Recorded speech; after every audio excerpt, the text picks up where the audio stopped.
China-Taiwan tensions. Tensions have been rising since then-President Donald Trump made it U.S. policy to tighten ties with Taiwan.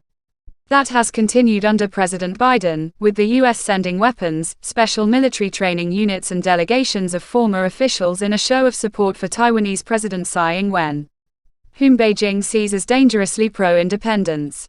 The friction has heated up over the past year, with the People's Liberation Army sending jet fighters, bombers and spy planes on hundreds of sorties near Taiwan, often in response to the presence nearby of U.S. aircraft carrier strike groups.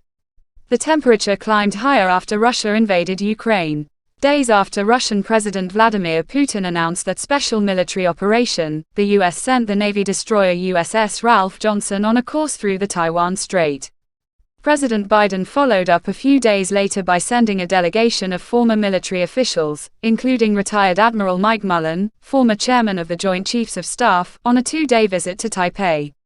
In response, China's foreign ministry has issued a series of angry responses, denying any similarity between Ukraine and Taiwan and dismissing U.S. displays of support for Taiwan as futile.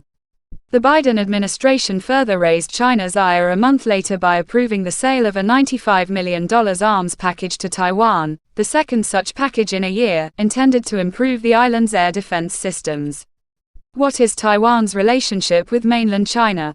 Taiwan was controlled by Japan for half a century until the end of World War II, when it became a part of the Republic of China, ruled by Chiang Kai-shek's Nationalist Party, also known as the Kuomintang. Though the mainland was taken over by Mao Zedong's communist forces in China's Civil War, the island remained under Kuomintang control after the war ended in 1949. Tensions often spiked in the following decades.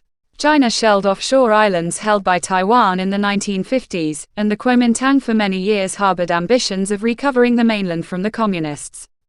Taiwanese increasingly view mainland China as a foreign place. In the early 1990s, fewer than 20% of people on the island identified themselves as exclusively Taiwanese, with most seeing themselves as at least partly Chinese. By 2021, only a third identified themselves as both Chinese and Taiwanese, with most of the rest describing themselves as exclusively Taiwanese. Although Mandarin is the dominant language in both places, Chinese pressure has helped fuel